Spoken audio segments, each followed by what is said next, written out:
The production of this video was made possible by donors to the Orchestration Online Patreon initiative.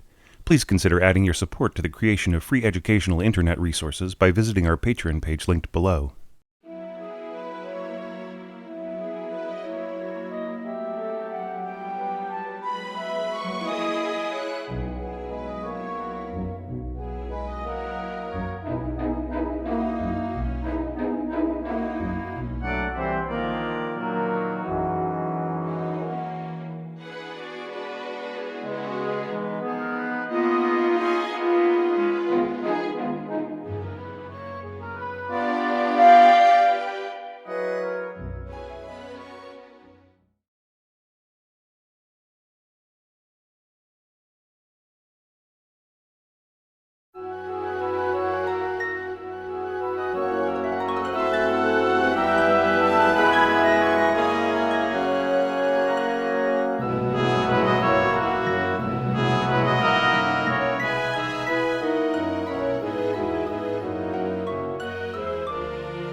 Our fourth collection of website entrants starts off with Raphael's score.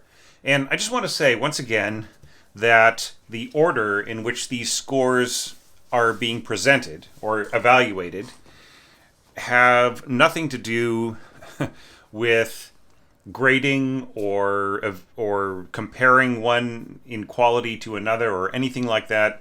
I am strictly evaluating these for the most part in the order that they were submitted. There are a couple of little changes I made at the end just because of the order in which I was getting the complete information from different people, like MP3s and other kinds of things I needed to set up the last few. So that's the order has changed a little bit towards the end, but pretty much everybody is being evaluated in the order that I received their score. And the alphabetic letters of A, B, C, D, E, F, and so on, they're not grades. They are just, that is just alphabetically keeping track of groups of entries. So starting off with Raphael's really interesting score here, I really enjoyed it. I think, though, there is just a little bit of a problem of too prominent harp. Do you know what I mean? I think you could have cut half of the harp here and still had like a really great score. Like maybe just like up to here and then maybe just a couple of touches towards the end, right? Because it just really feels over prominent, almost like this is a harp concerto, even though I know you were obeying my directive to only add harp as filigree, but it's way up in the mix. I think unrealistically so. I think just in general the harp would be more part of the background, but even at that it's just a lot going on, for stuff that really wouldn't be heard all that well. All right? So I would say just one of the problems one of the challenges in scoring like this is to slay your darlings, right? And I would say in this case, if it feels like the harp is just becoming too precious, too much of a special case, like, having to constantly compensate for it in order for it to be heard. And if it is all over the place, then you have to remember what Rimsky-Korsakov said, that composers go through a phase where they score harp in everything. And I feel that that's like not necessarily a negative thing. I think that is just part of the process of learning how to score for harp. I mean, think of all the harp that is in the first two ballets of Stravinsky, Petrushka and Firebird, and then there's no harp at all in The Rite of Spring, right? So there is. That's an example right there. So just watch out for that. I like the use of the timpani. I thought that was cool. I think you could have added diminuendo right here. You could have even, like here, it's like really unclear. Like, do you want to roll and then just play a single note? Because like, if you intend for the timpani roll to go all the way to the end of this note here, then you have to mark both notes, right? So you have to have tremolo beams on on both notes. You can't just tie across the bar and say, okay, well, that's going to end in a tremolo too. And if you did not intend, if you don't want this note to be tremolo, then you shouldn't tie it, right? So you're kind of you're sort of halfway giving me the right notation. Okay. There were a couple of other little things in here. Oh yeah. Okay. So you really have got to tell us. I mean, I know that this is flutes, oboes, clarinets, bassoons, and then 4 horns and 2 trumpets and 3 trombones. Okay, so I know that because I'm an experienced score reader, but you really have to put them in, all right? So just don't leave them out. Maybe this is like a special thing. This looks a lot like Sibelius to me, but maybe it's Dorico or some other kind of thing where it's still a bit of a trick to kind of organize that. So anyhow, yeah, and maybe kind of like reverse the stem directions in some of these things. All right. Now the last thing that I'm going to sort of point out about some of the technicalities of scoring is really try to have a sensible slur lengths. Right, so like you started off with this long slur over this group of notes. There's no more slurs for the rest of the piece. And then the same thing is going on here. You have slurs covering some woodwind back and forth playing, and then kind of no other slurs, right? So maybe you need some help on slurs.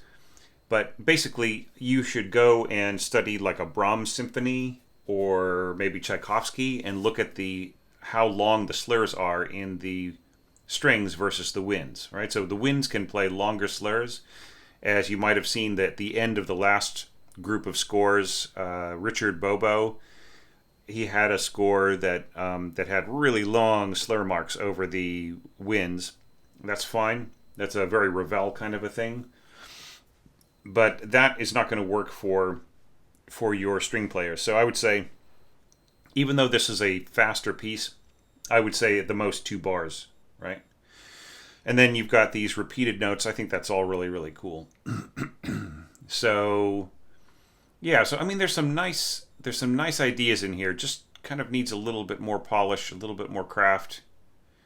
Yeah, and this is all C scoring for the horns. So that all seems pretty good. You know, F sharp piano up there, that is going to stick out pretty strongly, even softly. The tone is going to be very kind of clear and is not going to be as blending in as everything else, but it's still all right. Okay, so we've got clarinets in going back and forth, I guess in sevenths. So I mean, like if this were a B flat clarinet, that would be so E F sharp, but F sharp G sharp would be written E F, but like by the look of the key signature, this really looks like the whole score is in C to me, right? So now you got me kind of confused. I mean, it all sort of worked as I was listening along to the mock-up. So yeah.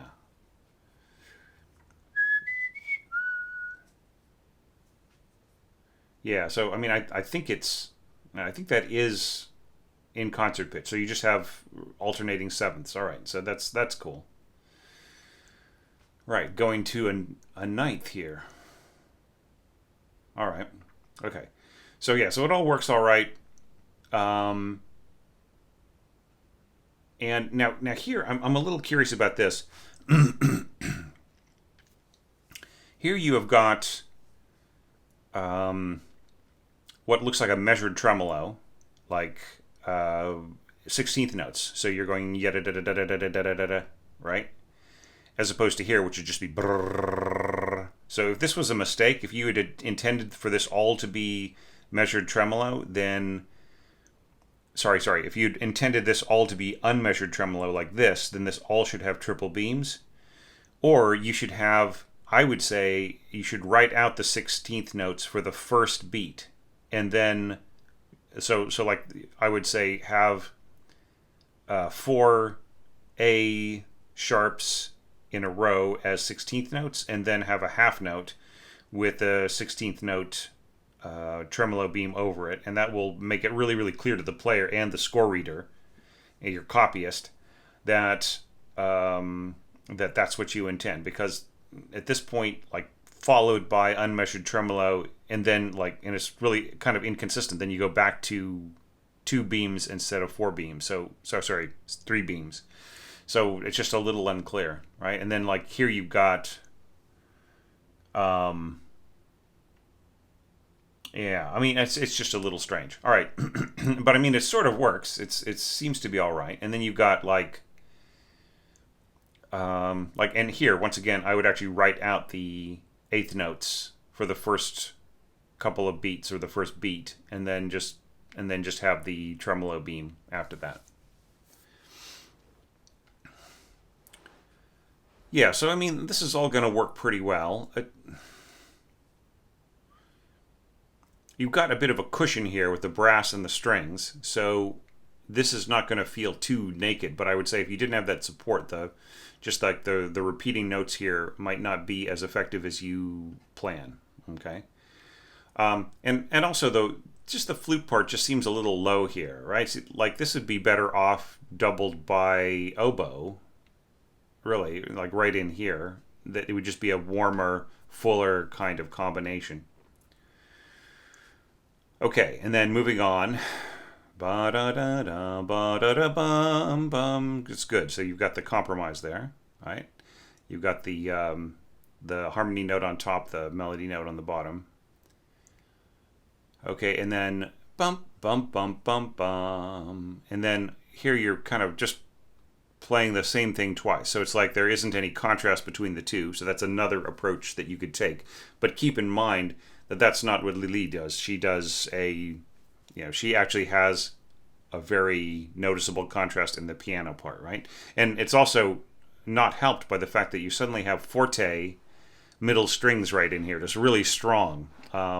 So yeah, I'm just kind of curious. Like it doesn't make a whole lot of sense to me, but maybe with articulations like staccato in here and in the horns, and some of these upper voices taken out, it would be more convincing, right? And there's certainly no need for harp in here at all. It's just not going to come through, even with softer dynamics. All right, and then bum bum bum bum bum. So here is where I really would have wanted to hear F sharp on top in the first violins. This is something I've mentioned before in a few other parts. Okay, and that is just that you are submerging the string sound into like a kind of a harmony sound beneath the winds, right? And we just have a little bit of horn right in there, kind of on the next melody note, the next melody note down, right? So it's F sharp above, then F sharp there, and then F sharp with the horns, and then F sharp on doubling the F sharp with the violas. So and of the bassoon. So I mean, I feel that they're just, yeah. I mean, it just is kind of it really puts all the weight of the timbre up on the winds, where it is going to, it's just going to have a less integrated sound. So anyway, so those are my thoughts on that, Rafael. But I mean, I'm sort of picking it apart. But like, if you were perfect, you wouldn't need to show me your score, right? I mean, we all can improve in certain ways, including me. So I thought that was a really great entry, and really happy to give it a look. And it was really, it was really great to have you involved with this round of the orchestration challenge, and to see your thoughts on this, which, I mean, there's nothing that's really intrinsically wrong with all of this. It just needs to be all cleaned up, right? So like you need maybe a little less mass here, a little bit more of a contrasting color, more control over the dynamics, or more thinking out of the dynamics, and just like little bits and pieces. It's all fixable, and might be fun for an orchestra to give a reading if you have any kind of access to that. So anyway, so thank you so much. It's a really great first entry to be going into this group of entries. So on to the next one.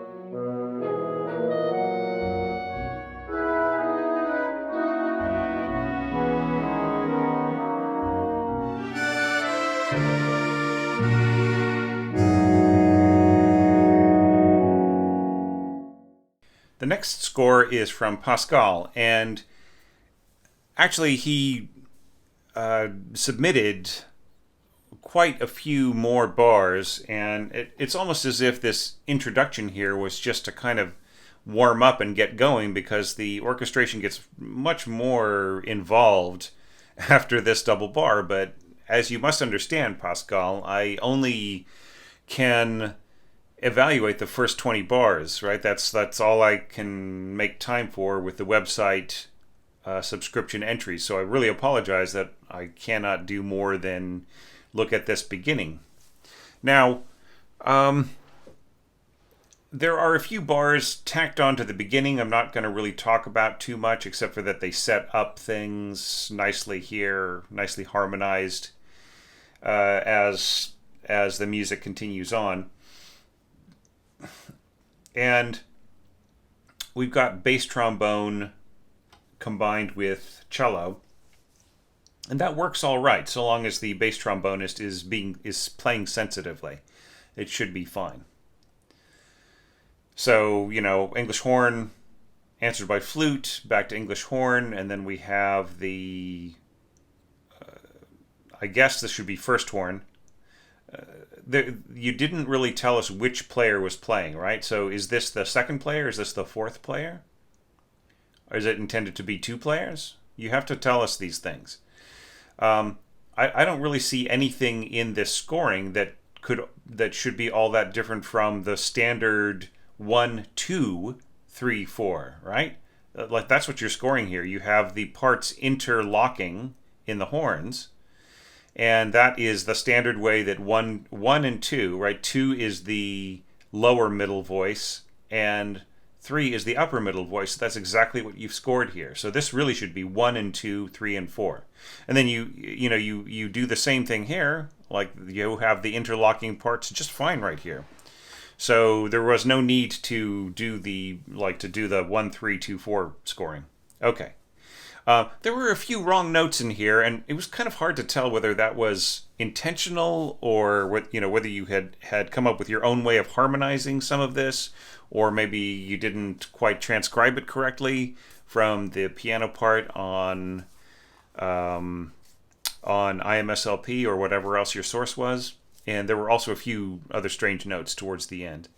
But yeah, so I'm not going to insist on a certain standard of approach, like that people should always follow Lily's harmony, but from another perspective, she was a brilliant harmonist. She was able to take a piece as simple as this, and because of the harmony and our expectations of listening, transform it into something really brilliant. So I would feel that would be worth striving to capture from my perspective. So there really is nothing all that wrong. It's just that it's very barren in here. There's really, like, the lower winds are doing almost nothing. The violins are, like, right in here, they're just playing the same notes, right? There's hardly anything else going on here as well. So I feel that there could have been more, not more weight, but just more texture in these areas. This was really cool. This little tubular bell strike, bang, and the vibraphone on top. It did not even need the vibraphone on top. The bell was completely sufficient.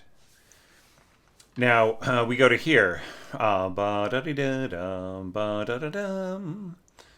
And, with pizzicato below. It's once again, it's very, very sparsely scored. And I think you could have added more in here. Just, there could have been a little bit more. There could have been a little bit more in terms of voices because the music is so rich in the piano part. Like, and once again, just pointing this out, ba da da dum, ba da dun da da. Where's that middle voice or the actual melody? Right, that is not there at all. So, anyhow, all right. Now, this is kind of strange. Bum bum bum bum. Okay, once again, right. Now think about this. You have a slur over the top voice, right? Which also includes the lower voices in these intervals, correct? Okay, now we get to here, and you're adding another slur to the lower voice. Of course, this is just a complete transcription of what's in the piano part, but that doesn't mean that the slurring is going to work for the breathing of the wind players, correct? Right? And then you have this really strange thing in here. You have this little pausa mark, this pause. And I'm not sure. I mean, that looks like a breath mark, but if it's a breath mark, then you wouldn't slur across a breath mark, right? This is also very strange. So, what if the end of the slur was just simply right here, right? Wouldn't that be better? And then you could put in your little breath mark right there if you really wanted it. Da da da da. I'm assuming that that's what you mean there.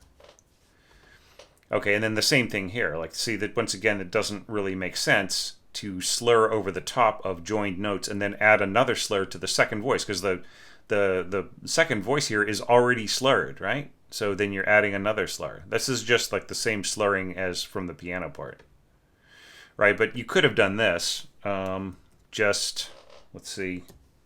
I'm adding the keypad again, turning that into second voice, and then. Right? See, that makes more sense, doesn't it? So, anyway. So just really think about what you're doing with these slurs. The slurs aren't to make things nice and connected. They are actually telling you how long it is between the beginning of a note in terms of tonguing, articulation, to the end of the note, right? That's what it's saying. Da, da, right? Which is better for an accent anyways, to start with an articulation rather than just be diaphragmatic. See, like this way it would be da, or da, right? The stomach is pushing on the accent, but as one continuous breath. All right, so I hope that wasn't too confusing, but yeah, so this is nice. I like the little muted answer right in here, okay? And there isn't really a big contrast between these two, but it's still all right. It still works okay because of the sound of the mute, I think, helps a lot. Okay. Then you have this little ba-da-dum, bum, bum, bum. And that's okay. Yeah,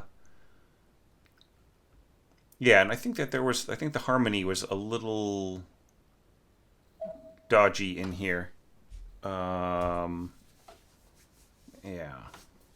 But yeah, this is all good. So, mute and open. All right, so the proper terminology here is mute and then without mute, okay? Or sword sends a sword. Consort sends a sword. But open is what you tell the horn player when you want them to not stop anymore, right? So if this had stopped, then open, right? So it's stopped, open, mute, no mute, right? Because they're not the same thing. A mute is not the same thing as a stopped sound on horn, right? A muted sound has a kind of a slightly hoarse sound to it and a slightly tinny sound to it. And then the stopped sound is just really just this strangled sound. So you have to just get your terminology in order here. No mute is what to say here, not open, right? So open, the player will think, what, was I supposed to stop it? Oh, I guess I'll just stop it then because in certain kinds of playing, certain approaches, there isn't a huge difference between mutes and stopping, and sometimes they're used interchangeably. Okay, for certain types of scores, not modern scores, right? But anyhow, if you lack clarity, then the player might is liable to do anything. So you have to really be sure. All right, then you've got this. This is kind of nice. Octaves. I would say just really use the same tuning, right? So this would be A sharp, correct? Instead of B flat, and then, which is just in your key signature anyway, and then F sharp. So yeah, so then that would be the same as below. And then like a buzz roll, don't use a buzz roll on timpani. Okay, it's like that really just means a different thing. All right, I think you should just have a standard tremolo mark over there, especially right here, right? And then yeah, and then I kind of I don't think you need to do that. I think you just need to have a roll that goes all the way here and then ends here. All right. So anyway, so I mean, really cool score. I don't get me wrong, and I wish that I could talk about the music that's on the next page, but that's not really part of the website evaluations, as I said before. So I mean, there's a lot of cool things, some things that you need to fix in here. Like for instance, you left off the time marks here, so that's something that really needs to be in there. Like these need to be tied, right? If you're gonna have this approach, because otherwise it's like you are inferring. If you don't have that in there, you're sort of inferring that these notes are to be played again, right? And then the same thing here. This, you have a big slur over the same notes 3 times, right? So it just doesn't make any sense. These should all be tied, right? Tying from one to the next. You can't have a big tie over all of them, right? That's a slur.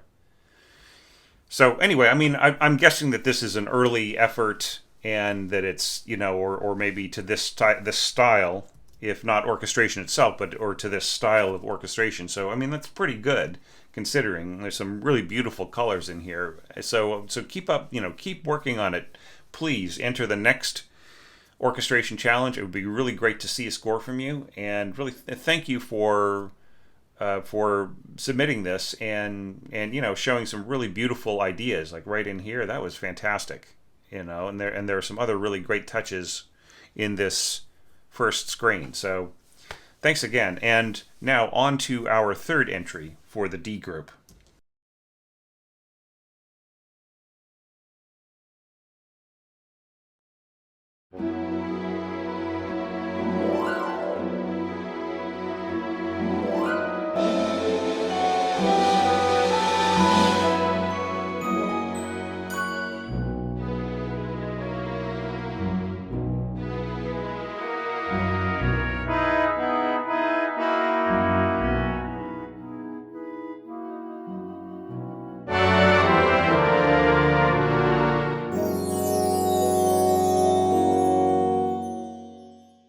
All right, so it's really great to get another score from Håkon, and you just really, once again, lovely ideas.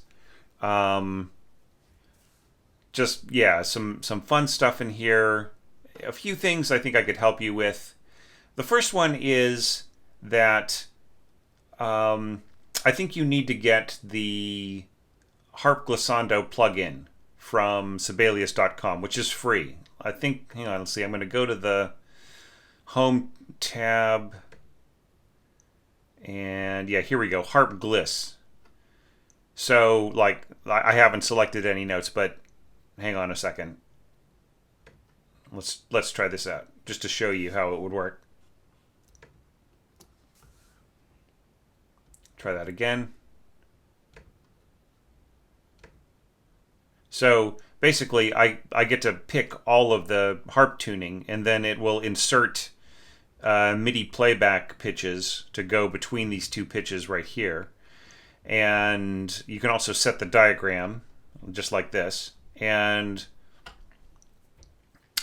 you know, and then you get a realistic playback. Now, I don't think you know, I mean, I think you need a little bit more space here. I think it's just really kind of aggressive the way that this glissando is working in here, because it's such a delicately scored idea. You know, like light, right? It's as Okay, now another thing, don't say ah1, all right? Just tell us which player. So ah1 doesn't tell us which one, which player. You're telling us to use one player. You know, and then if you're saying, well, ah1, I mean with player one, but then this ah2, does that mean with player number two? Right? And then you don't actually need to say ah2 here because it's obvious, right? We know that this is two players because it's two voices, right? So this would be more like for here. So if you wanted this to be two flutes playing, then you would mark it right here, right? So don't say ah1. Just tell us which one. Just say one period, right? Sorry, this is all sort of crashing together, colliding, right? So this is what it should look like. One period. And this right here is not technique text. This is more like dynamic text, right? So it should go down here. All right? Okay. But other than that, it's kind of a cool idea. I like this sort of pulsing stuff here. The flute, ba da da bum, ba da da da dum, and then the English horn takes over, ba da bum, with the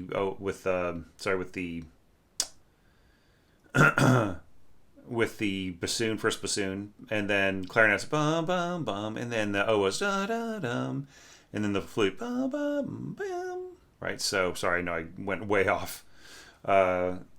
Way off the pitches there. So here is so this is kind of it's doubled by vibraphone, and then the glockenspiel takes over. And these pitches, or sorry, the timbral quality here does not really match up. You could hear that in the mock-up, and it kind of doesn't match up either in real life. So I would say if there was a way of maybe overlapping on one of these pitches, like maybe on this B here, right?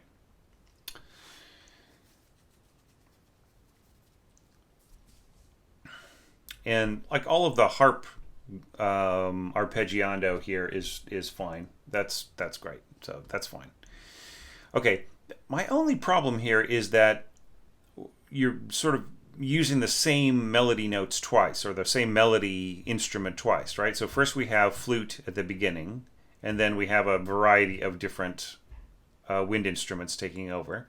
And then we just go right back to solo flute in the same register on the same notes, right? So there isn't really much of a change for the ear of the listener. This is all really cool here. Da da da bum bum. The trumpet taking over the melody note, and then trumpets and trombones. Bum bum bum bum. That's all good with the tuba at the bottom and a little bit of string accompaniment. All right, and then here bum bum bum bum, and you're using tenuto staccato. So right. So that's all fine. But the problem that I've got here is that it really doesn't reduce enough, right? There's this problem I've been talking about in previous evaluations, and that is that if the first statement of this idea is strong right all the way to the end of the bar, then there will be a certain amount of reverb, there will be a certain amount of overhang into the next bar. And even just the ear of the listener, which will be sort of forced open a little bit, will suddenly have to adjust down to this really soft sound. So if you follow one right after the other, then what is going to happen is that the ear of the listener is not really going to catch on till about halfway through this bar. It's not going to really... and then by the time it gets to maybe the third or fourth beat, there will be a sort of a retrospective hearing, listening back to the beginning and thinking, oh yeah, so this is really soft. But that's not good enough. It's better to set up the listener for that softer dynamic. All right, so I would say bring this down to piano right in here. So all of these pitches, all of these notes should be piano by the end of this bar. And then you go over to the next idea, and then it's very, very clear. Like the very first thing that you hear in the next bar is absolutely clean. There's nothing. It's not stepping on the tail end of the reverb of the hall or of your equipment of the last notes. Now here, this is all nice and standard. Bum bum bum bum bum, and it's all really like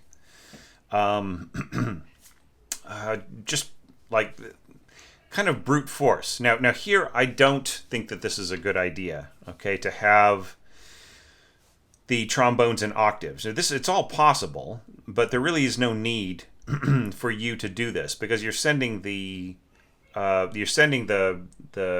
trumpet player down to a note that they might not be able to play unless they're playing a B flat. This is a score in C, by the way. But they might not be able to reach this F if they're playing a C trumpet, right? So that's the first thing. The other thing is just, you're asking any old player to just hit a A up there and then walk down. And that's workable. It shouldn't be a problem for a pro trombone player, but still, you will get the same clean sound. You do not have to interlock like this. You just have, I would just say, have trumpets on top, trombones on the bottom, playing the same pitches, and you are going to be fine. Okay, and then this is all pretty well matched up. You've got your flutes and oboes together. You've got the interlocking sixths that I mentioned in an earlier evaluation. This all works great. So it's a very well integrated sound. But if I were you, I would submerge the heavy brass a little bit here, right? So that way you get a more glowing texture. Sorry, I've got a 10-year-old stomping around the house a little bit. So I would say mezzo forte for both the strings and the winds, and then I would say heavy brass, just piano, and then just have them just sort of fade out at the end. And then you get a way better color as opposed to just that really hard brightness, that kind of edgy brightness. I mean, if you like that, that's fine, but it doesn't really match up with the sort of delicate feeling of Lily's garden, right? Her bright garden. So anyway, I mean, it's other than that, I just really kind of enjoyed. I enjoyed a lot of this. There's the ending right in here. That's all cool. The little resolution. I would say the harp should be marked mezzo forte. Okay, and then the wind chimes are fine, and then that will all balance right in there. But I think, like, realistically speaking, piano, harp, and piano horns, you're not going to hear the harp, right? So, I mean, you could even have pianissimo on the horns and mezzo forte on the harp for a better balance. Okay, and then of course tuba can play as softly as you want and still be a really nice support. So, very, very cool score. I think save the buzz rolls for something different. So buzz roll is when the tip of the drumstick is bouncing, and then the two sticks go back and forth bouncing and just sort of creating this kind of buzzy roll. That wouldn't be something that you would necessarily do on a cymbal anyway, but it generally would be more of a snare drum type of thing. But like for cymbals, you just want a standard old roll, right? Just so triple beam, and then you get that nice whoosh. Okay, and you don't need to do this. Don't go piano crescendo to mezzo piano crescendo to mezzo forte. Just get rid of the middleman. All right. This is what you mean, correct? You want a gradual increase. So, yeah, the problem with having it the other way is that there is always a chance that the player will think, oh, he wants piano to crescendo upwards and then drop down to mezzo piano and then crescendo upwards to forte and then drop down to mezzo forte, right? It could be interpreted that way, right? And the same thing here with the vibraphone, right? Should just be one straight shot. All of these should just be one. Like, get rid of this mezzo piano, get rid of that hairpin, just have the hairpin go all the way across, all right? That's just the safest way to do it. All right, so really cool looking at another score. And yeah, just always welcome. Please contribute to the next orchestration challenge. It would be great to see another score from you.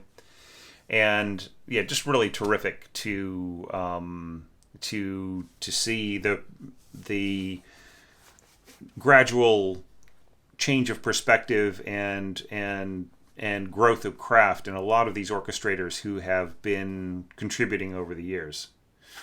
Fantastic, really great work. So on to our fourth entry for this group of 6 entries, letter D.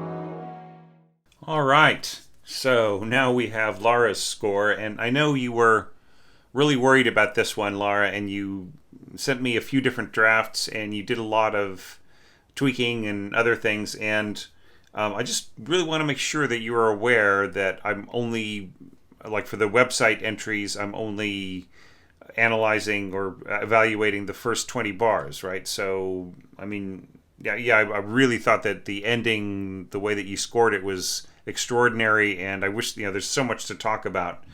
I think that if people are going to put that much effort into a score, they should, submit it as a dotted brev entry on Patreon, and that way I can just really spend a whole huge hour talking about your score and looking at it, or actually, hour, more like 50 minutes, 45 minutes to 50 minutes, just really talking over all the different things. So I just really feel kind of bad about that. So just look, I just want to know that we're okay, all right, Laura, that there was no misunderstanding.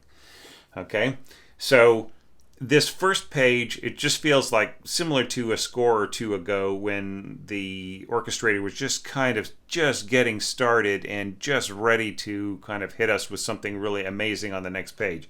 That's kind of what this feels like to me. So, but it's okay. I will give you the best evaluation I possibly can for this first screen. All right. There are a few little notation things. Let's talk about them first, okay?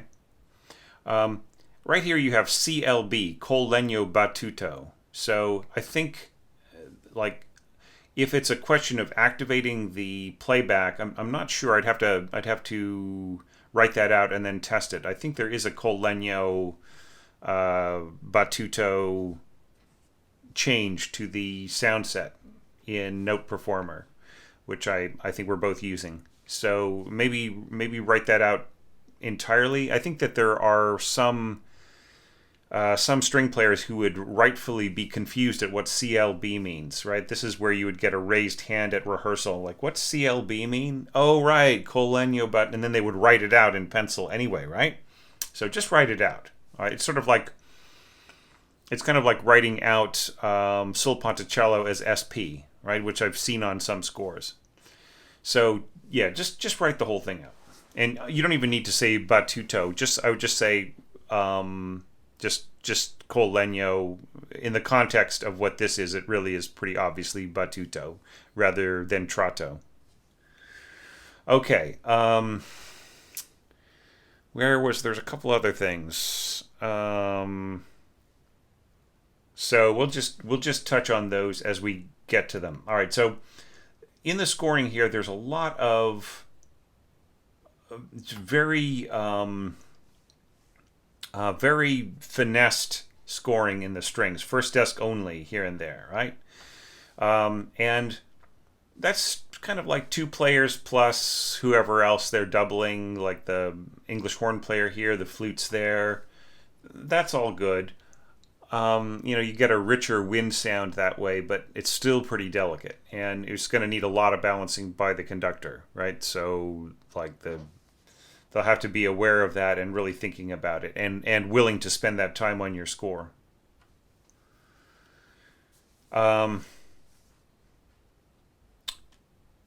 Yeah, so divisi 1 only. Yeah, you might also just have second voice rests, right? Like kind of like you do here. I think that conveys it just as well. And down here you have second voice rests. So, okay.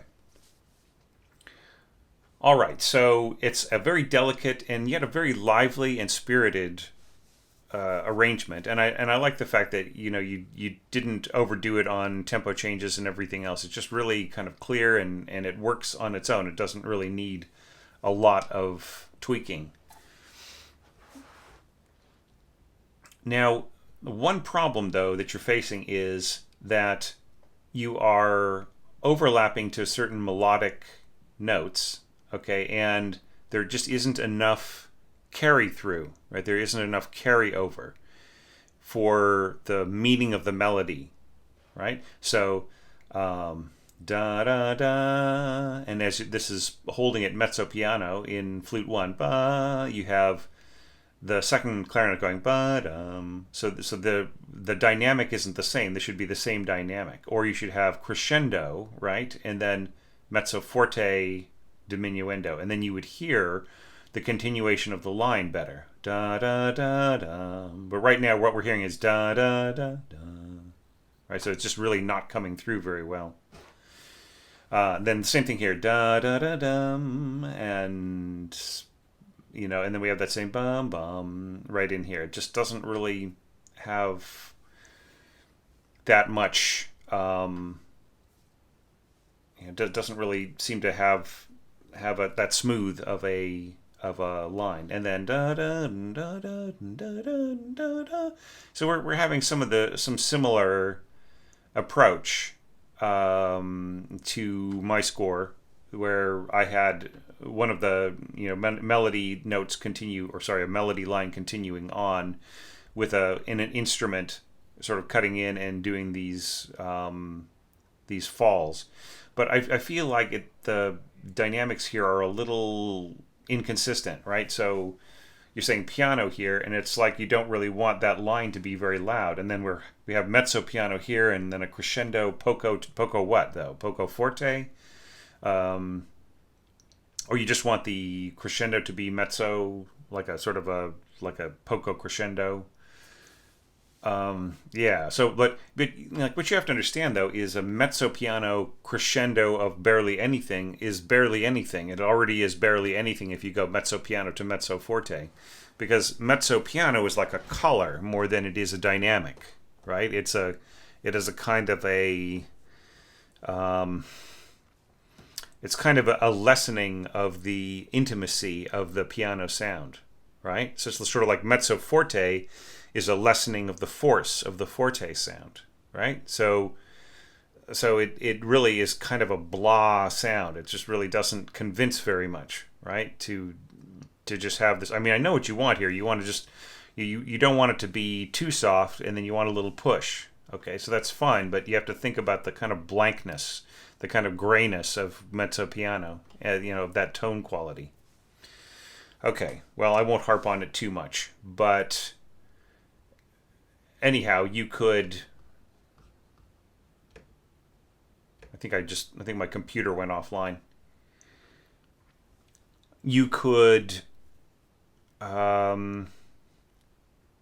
maybe just stay at piano and then crescendo into, a little bit more from there. I would say I would be more comfortable with that kind of approach, or just having a bigger sound all over, right? But then that takes away the intimacy. So it's kind of a tricky balancing act. But I still feel that this little downward motion is just not very strong, and it's kind of taking away from the meaning of the melody still, even so all throughout this passage.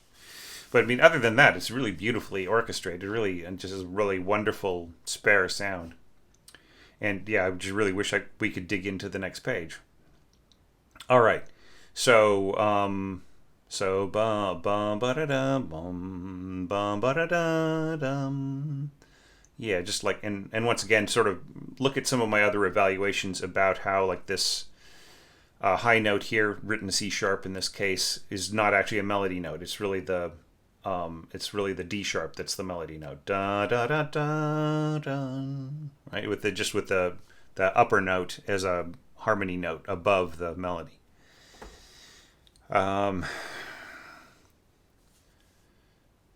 Yeah, so But otherwise, it's really beautiful. The approach right in here, and this is nice. Bum bum bum bum. So you've got pizzicato, and then replying with col legno. Bum bum bum bum. So here I would say mark it up to mezzo forte or even forte, and then drop the dynamic of all of these instruments, right? So this should be more like piano, right? And I would just say like have them all play piano, and then you'd get a much, you would hear that kind of crisp bounce of the bow, which is really soft, by the way.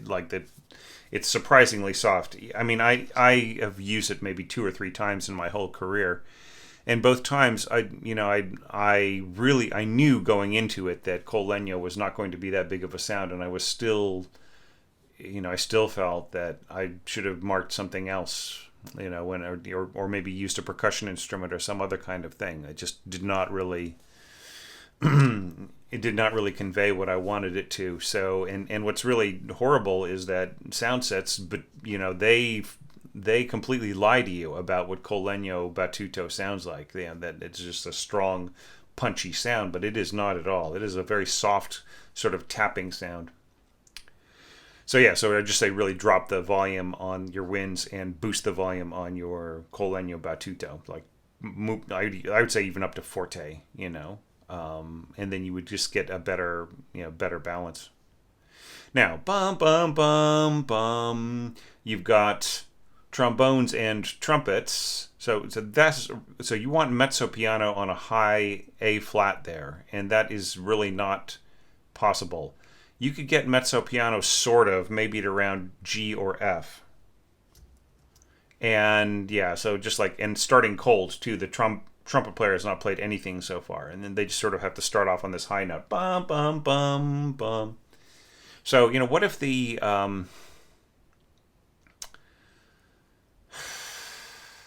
what if it were a C trumpet playing F sharp, right? See, then that would be better, right? C trumpet playing written and sounding F sharp, as opposed to B flat trumpet playing a high A flat, right? I just feel that would be way better. And also in more in character, Lili tended to use C trumpets in her scoring, so that would just work a whole lot better. But anyway, so I would just say change that to a C trumpet, and then just a little bit of second horn in there. I think you could be really. I think that there could have been more horn added in general to some of this scoring in here.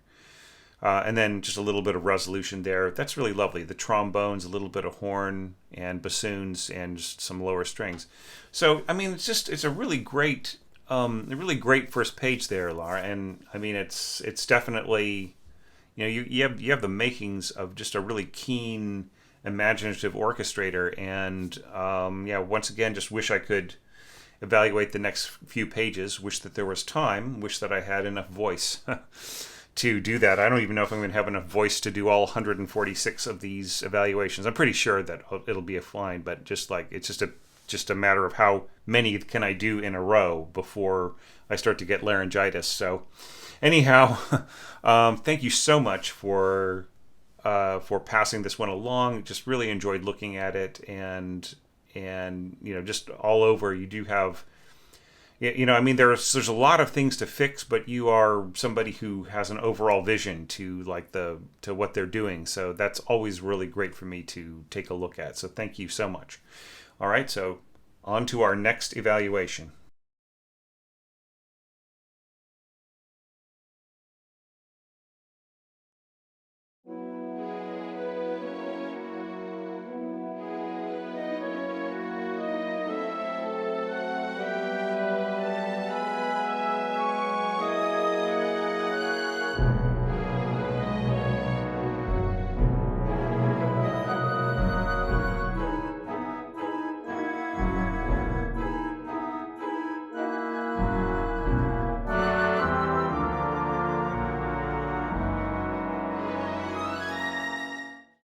Okay, Brooklyn, so here is your entry, and I'm so glad to be able to look at another one of your scores.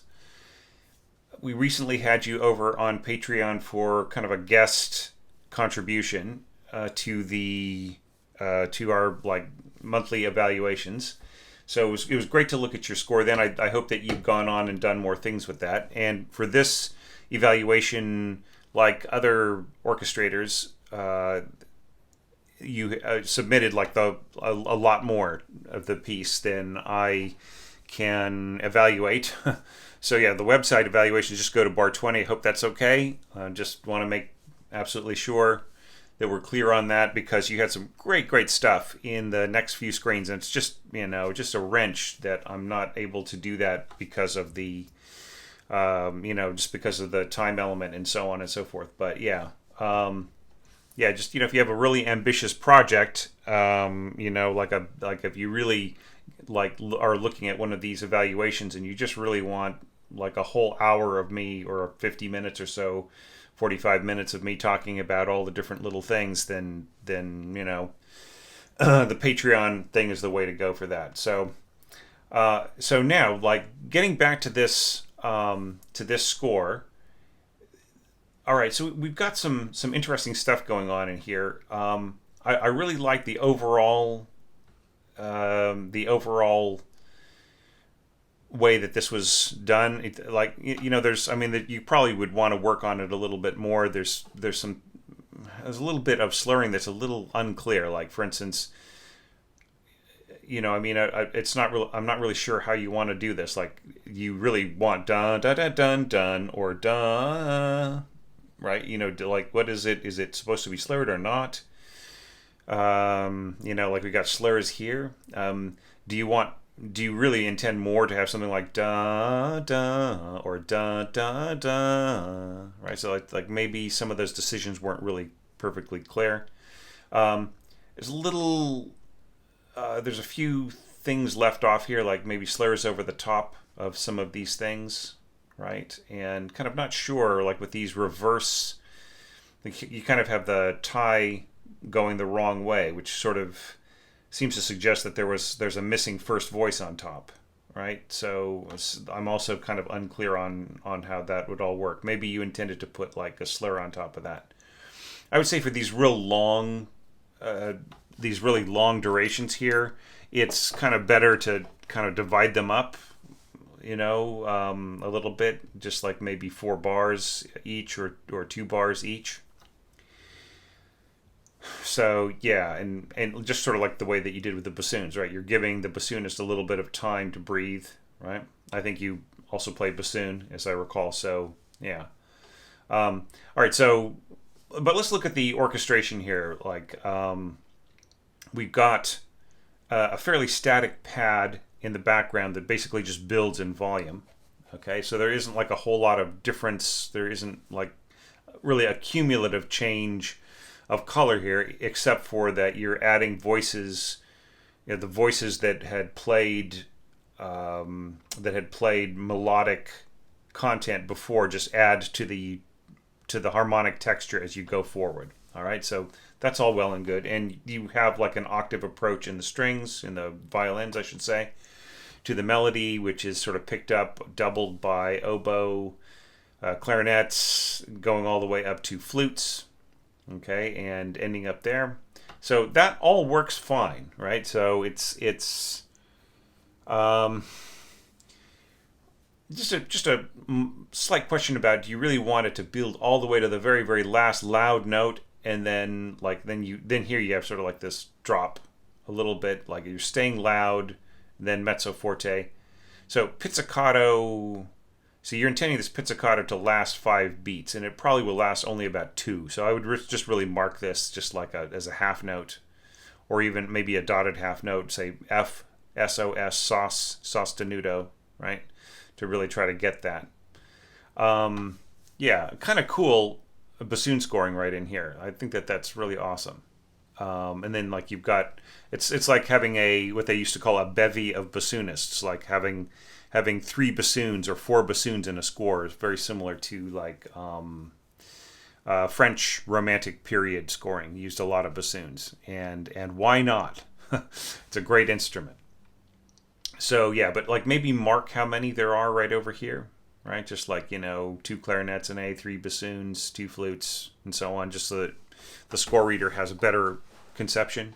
And then also make sure that you tell us, like, if you're using like the first player or A2 or whatever, A2, and so on. So other than that, like it's pretty clear. Like right here, I would want to know, is that, are these instruments A2? Is it like first players only? What's going on there? But other than that, you're pretty clear. About the only thing that I worry about is just the big, like everything being really big and then a really full note, right? Like a big full tenuto note and then a just drop off into nothing. Whether or not that would kind of obscure the punch to this right in here. I really do like the roll in the timpani. That's great. Okay, and then you do not go on for too long with that, and that's very advised. Bass drum kind of helping to push at the pizzicato. That's working too. I would say maybe mark it down a little bit because bass drum is always stronger than we think, right? And it can kind of have a slightly muffling sound. It can sort of contribute a kind of muffled sound to other instruments that should be more resonant and open and ringing, like especially like if you want pizzicato to last kind of long. The membrane of the bass drum has its own vibration, and it vibrates throughout the entire hall, using it as a chamber, as a resonance chamber, and it can also interfere or just kind of blend in with other low frequencies and just kind of like slow them down or kind of deaden them slightly, right? So it's good that you've got timpani rolling in here, but still that is also going to obscure a little bit of the pizzicato, right? So anyways, it's all just kind of trading off. So I'd say maybe don't make the bass drum too loud, right? You've already got it marked down to mezzo forte, so that's good. Maybe you could even go down to mezzo piano, who knows? But you don't want to do too much dynamic mixing either, where like everything is a slightly different dynamic across the board. That's also not the greatest approach. Okay, so we got lower heavy brass plus timpani rolling, and despite all of that stuff, like the treatment here is actually fairly delicate and calm and sort of pastoral. So so it pretty much works. I'd want to know, like maybe phrasing or slurring over these in here, like it's kind of missing some slurring from the bassoons here and there. Okay, so here I would say try not to go slurred staccato, slurred staccato, slurred staccato, ending like like I just feel like it's just cleaner. Do you know what I mean? To this kind of articulation, I feel is just because like you want a downbeat there, right? You don't want to smoothen that out, right? You want to know where one is here. And the same thing, like you're marking pizzicato with a mezzo staccato, right? Slurred staccato. So that doesn't work together, right? I think that this is some copy pasting. So yeah, just get rid of the staccatos, get rid of the slurs. Okay. But yeah, just watch out for that. All right, so that just leaves our chord right here at the end. Bum bum bum bum bum. So yeah, I'm the only thing I'm kind of curious here is like, what is the significance of that gesture? Like pushing up to the sky. I just not quite sure. So maybe an outpouring of spirit or optimism or some other kind of thing. Bird singing, flying away. Yeah. So and the thing is, like, it happens over this kind of calm resolution is the only reason why I kind of not really question it as much as just sort of like kind of wonder about it. Now, some of these scores, you'll see that I've taken out instruments. You'll see the dashed line just because the instruments did not occur on this page. There's much bigger scoring happening later on in Brooklyn score right here. So, yeah. All right, so that just leaves talking about the scoring of that of that passage. So bum bum bum bum. We've got flutes and oboes working in four-part harmony, and then under that we've got clarinets and bassoons, sort of all working together as a chorale, and trombones. So this is going to be really dark, just like combining the trombones with the bassoons. And I would say just like you'd need to. It doesn't seem to me like this. The dynamics here are too worked out, right? Like there is a diminuendo mark here in the original piano score and a bunch of other stuff going on. So I think that could have been worked out a little bit better right in there, eh?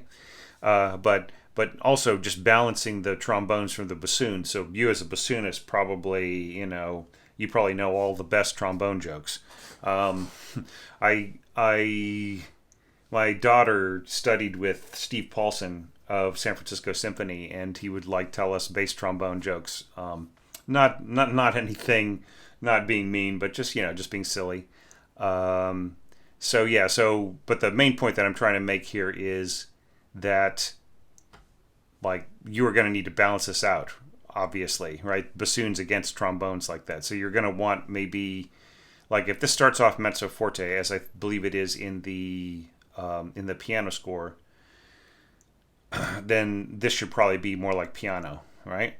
So that you get a nice like the trombones darken the bassoon sound, but they don't kill it, right? They don't just smother it. And then this little resolution here at the end is nice, but I kind of wish that there were more violas in there to sort of make it sort of warmer, right? And not it just feels a little barren in there, right? The way that this is scored. Anyways, there's just tons more to look at in the rest of the score, so it's just really, like I say, kind of a wrench to not look at it. But great work, Brooklyn. I think that you should just continue to score like things like this, like challenges, or just like check out the Gordon Jacob book. Check out there's another book too by William Lovelock, which is probably just maybe it's in your conservatory library or university library. But anyways, Gordon Jacob. Check out the Gordon Jacob because he assigns lots of scoring activities, and also I think there's a lot of assignments in the Adler and Samuel Adler's study of orchestration as well, right? So just like actual things where you get to get hands-on and do different exercises and different assignments that you can set yourself, or maybe you can work with an orchestration tutor, or maybe even just like have like a little club, like a little orchestrators club. You can learn a lot, just you and some other students, same age, same same classes at school, and just like kind of look at each other's scores and give each other feedback. All right, so really nice. And now let us look at the very last entry for this group of scores.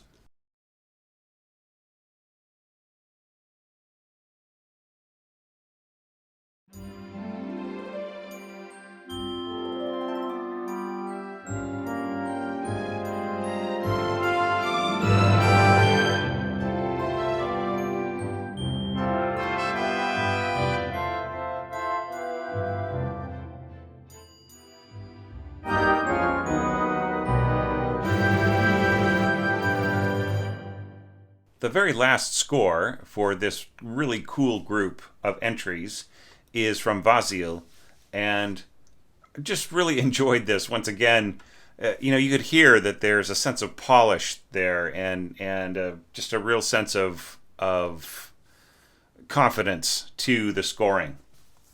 So, first thing I'm going to just mention, I think you're aware that there is that plugin. I think I mentioned it a few evaluations ago. The Harp Glissando plugin. I think that would save you a huge amount of time of doing this sort of grayscale kind of stuff. I just think it works better just to have a single note, like a quarter note with a line coming out of it going straight to another note. That's just the easiest to read for the harpist. There just really is no sense in having these beams,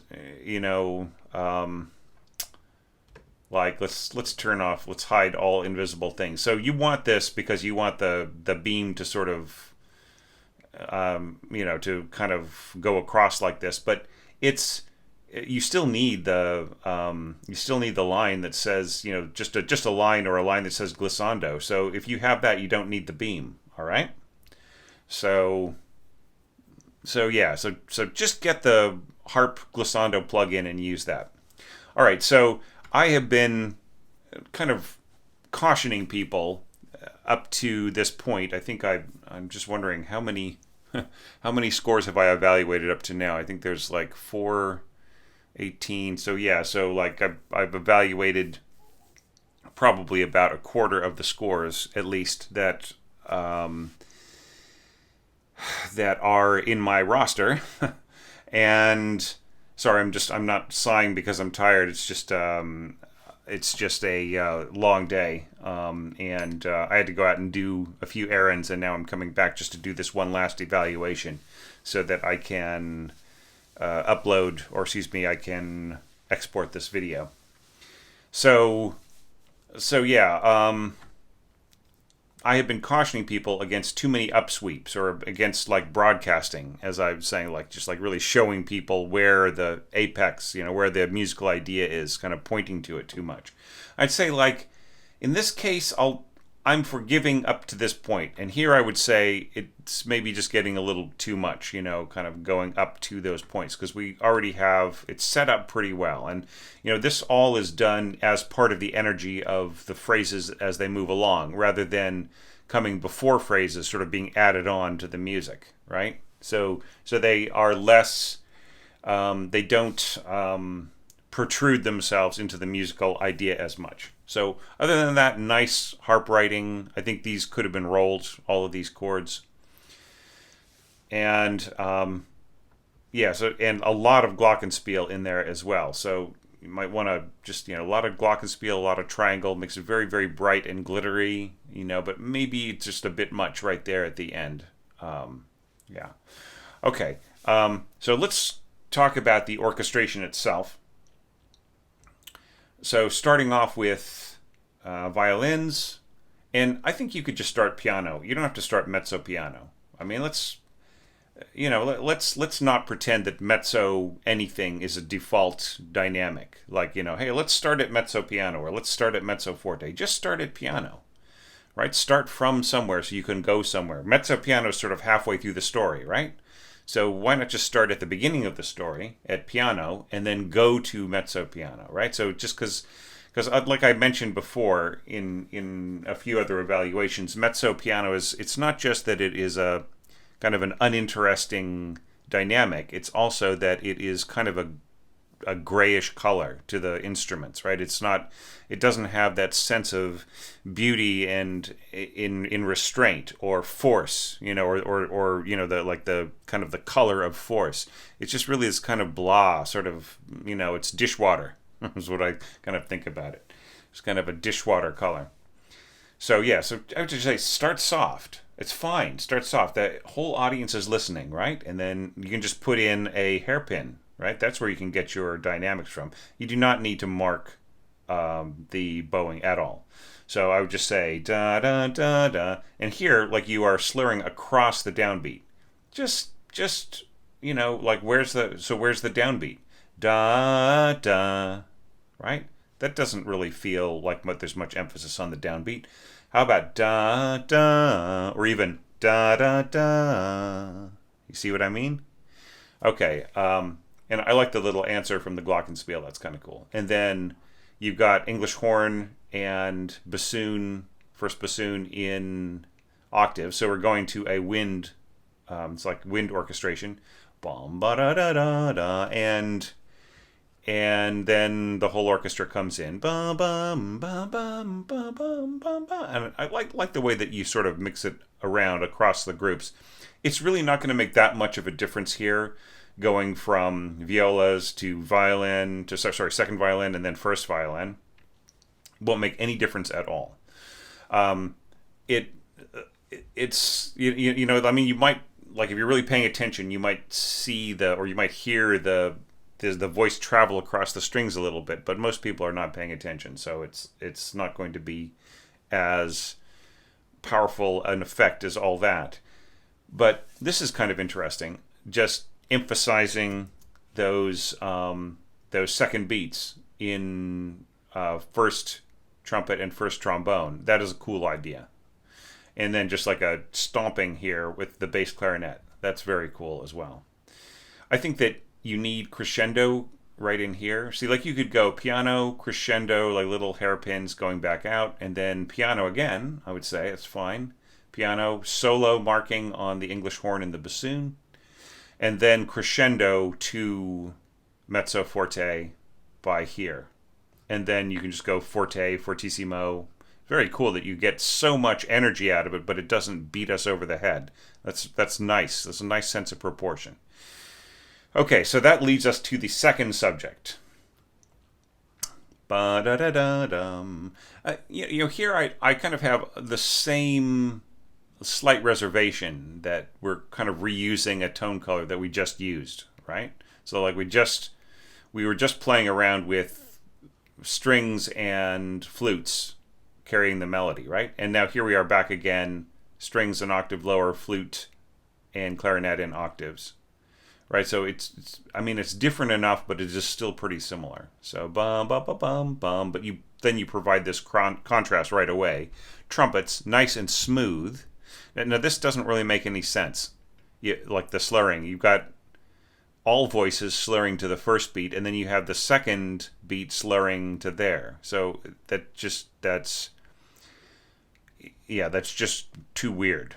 Okay, better to have like the lower slur going to the end, right? I mean, it's or to have one of the voices, like what I would say is like have the middle voice.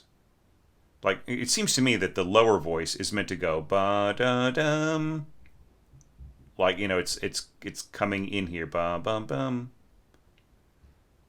Yeah, and then playing this F sharp. So I would say like. So just make the lower slur across here, and then the third player will play the middle note, right? And that will solve the problem. Okay. All right. So I think that works really, really nicely. It's not forced or anything, but I'm really missing the sense of nuance, right? Like I mentioned a couple of times, you could put in hairpins, crescendo and diminuendo lines. And I'm just really not seeing anything like that. I'm seeing like some written crescendo here and there, but I'm not seeing any nuances in the melody lines, right? And you really could have used those. It would really make the difference between a sketch and a draft, right? So right now this is a really good draft, but it's not quite. Sorry. Right now this is a really good sketch, but it's not quite a draft yet. So There's just a little bit more work that needs to be done in terms of the inflection of the lines. Now this is cool. Bum bum bum bum. Right. So just all winds answered by strings. We have the same problem here, having the music be strong going towards the end, and then immediately being answered very softly by the strings here. So I think you've got to have something like either like a pausa, like a little breath mark, so that there is a little bit of silence between the end of this, like the end of the notes here and the beginning of this staccato, or you need to have a diminuendo down to piano, something so that like as I've mentioned several times now, so that the power of this statement doesn't slosh over, it doesn't spill over across the first and second beat of the response, right? So it's just has to do with acoustics, and it has to do with the audience's attention and everything else. So I think if you really want this to be successful, this very soft, discrete statement here, then you really have to back off right at the end of the bar. Okay, and now bum bum bum bum bum. All right, so once again we've got like towering winds and brass, and just very little contribution by the strings. All right, I'm seeing this in a lot of scores. Da da da da da, and I feel that that kind of goes against where Lili is what she's trying to say. She's trying to, and there's also a diminuendo at the end of the bar as well, or at the end of the phrase. So, bum, bum, bum, bum, bum. It's just like, hey, I'm still trying to get your attention. There isn't any sense of relaxation here, right? So, I mean, I think that you could have scored it a little differently without jumping back up again. Okay, and then you could have made more use of the lower brass, and also found a different color by stating this texture in a calm way. Right, the resolution could have been really nice and calm, and gotten a different color out of the instruments. But aside from all of that, the scoring is good. I mean, it's fine for what it is, but I really don't feel that this pizzicato is going to come through very well at all unless it is marked way up. If this is forte, then you will feel some more punch from it. If there were one or two instruments that were playing along with the pizzicato pitches as a staccato, then I think that the staccato would mean more. Do you know what I mean? But I feel it doesn't really make a lot of difference the way that it's scored right now. So maybe I'm wrong. I feel like I don't know that how much it really contributes, but yeah, the winds are great. The scoring is totally fine. It's a very, very bright sound, and it's scored in a way that there's room for the trumpets in the middle, right? Like all of this stuff is scored fairly high, and then below it we've got room for the trumpets, and then below that we've got room for the horns and so on, and then the lower brass and lower strings can come in just fine, doubling each other. So yeah, I'm just not convinced by the last two bars, but I mean, there's no question that it's scored very nicely. It's just the question of proportion. Is that the right thing to do at the end of the phrase, to jump back up again? So aside from all of those little picky things, I think this is another great contribution from you, and it's a really great way to end this group of scores.